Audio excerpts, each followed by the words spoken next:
나는 대한민국 예비역병장이다. 안녕하십니까. 1980년대 모공 시절 군대 이야기를 나누는 예비역병장입니다. 오늘도 저의 옛날 군대 이야기와 함께 추억여행 떠나시죠.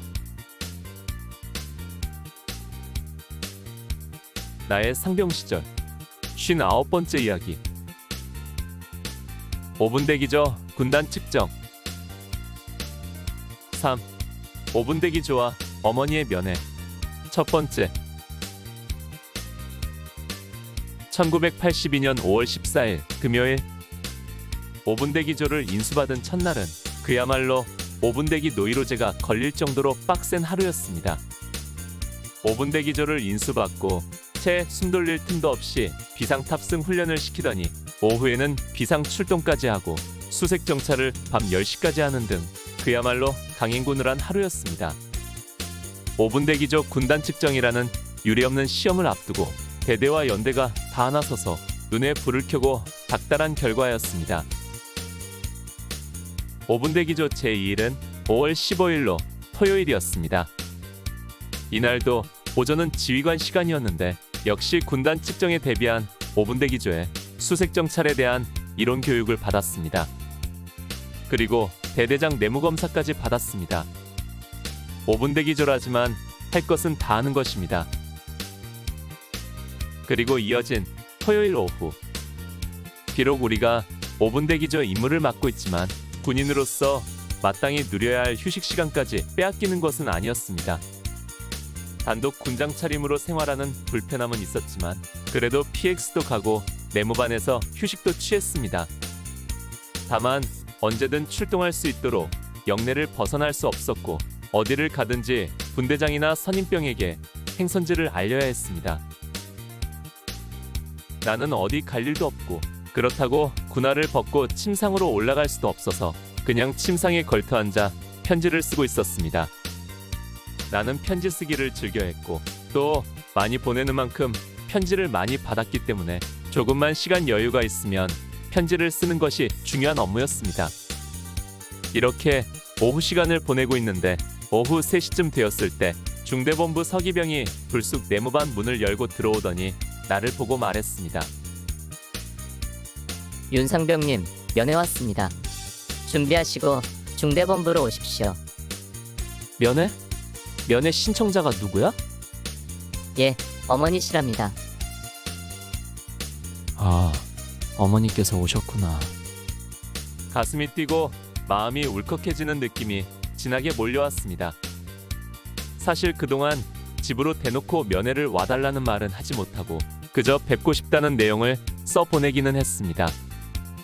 그러나 그동안 팀스피리트라는 큰 훈련을 치러야 했고 연이어 진지보수공사 등 부대를 떠나야 하는 일정이 많았기 때문에 차라리 면회를 오시지 않는 것이 좋을 상황이었습니다. 거기다 얼마 전 팀스피리트 훈련이 끝난 직후 사랑하는 여인이 면회를 올 때 어머니께서 여러 가지 음식을 바리바리 싸보내셨기 때문에 그것으로 되었다고 생각해서 어머니의 면회는 생각조차 안 하고 있었습니다. 그리고 고향인 충남 부여에서 이곳 양구까지 면회를 온다는 것이 그리 쉬운 일은 아니었습니다. 그래도 휴가를 다녀온 지 6개월여가 되었기에 고향 소식도 궁금하고 부모님도 뵙고 싶은 마음이 간절했습니다. 그래서 마음속으로만 기대감은 가지고 있었는데 그런 내 마음이 통했는지 어머니께서 이 먼 곳까지 오신 것입니다. 어머니께서는 아들을 양구 땅에 군인으로 보내놓고 이번이 두 번째 면회 오시는 것입니다.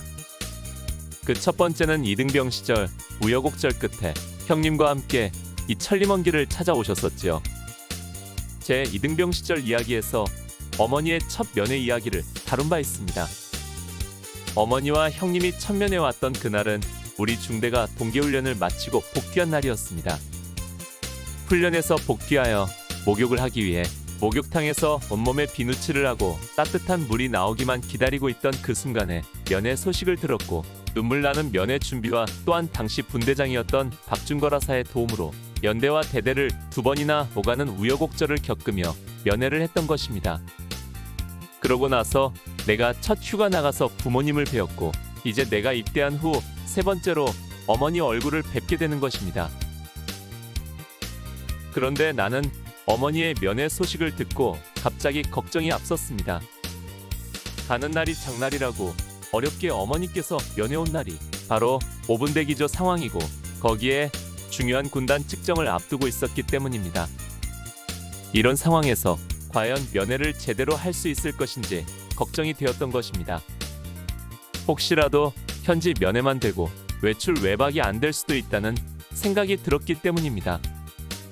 현재의 엄중한 분위기로 보아 중대에서 유동병력을 최대한 단속하고 있었기 때문에 쉽게 외출 외박이 허락될 것 같지 않아 불안했습니다. 어찌되었든 면회 준비를 했습니다. 단독 군장을 벗어놓고 일기장 피복으로 갈아입었습니다. 이제 하절기로 접어들기 때문에 면회 준비는 간단했습니다. 그저 전투복만 깨끗이 차려입고 나가면 되었기 때문입니다. 아무튼 나는 5분 대기조 복장을 해제하고 일기장 피복으로 갈아입은 뒤 면회 준비를 하고 중대본부로 갔습니다. 마침 주번사관은 우리 화기소대 소대장이자 선임하사인 방진석 중사였습니다. 소대장님, 어머니께서 면회 오셨답니다. 외출 외박을 허락해 주십시오.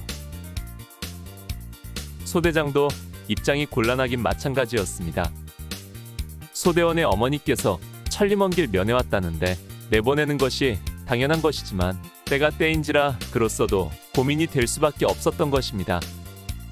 주번사관은 스스로 결정하지 못하고 마침 비상 상황이라 퇴근하지 않고 2층 중대장실에 머물고 있던 중대장에게 나를 데리고 올라가서 상황을 설명했습니다. 중대장 김성대 대위는 설명을 듣고 나더니 방중사에게 물었습니다. 오늘 내일 사이에 상황이 벌어질까? 실제 상황이 일어나면 모를까 훈련 상황은 없을 것입니다. 그럼 보내주지 뭐. 상황은 의외로 쉽게 마무리되었습니다. 갑자기 중대장 김성대 대위가 멋있어 보이는 순간이었습니다. 지난 팀 스피리트 훈련 내내 그토록 우리를 고생시켜서 속으로 욕도 엄청 하고 많이 미워했던 중대장인데 지난 휴양소에서의 막걸리 파티에 이어 중대장을 다시 보게 만들었습니다. 커다란 덩치에 우락부락하고 불그레한 얼굴, 융통성이 전혀 없을 것 같은 인상에 중대장에게서 새로운 면모를 발견하는 순간이었습니다. 이렇게 외박 면회를 허락받고 2층에 있는 중대장실에서 나와 소대장 뒤를 따라 계단을 내려가는 나의 마음은 날아갈 듯 기뻤습니다.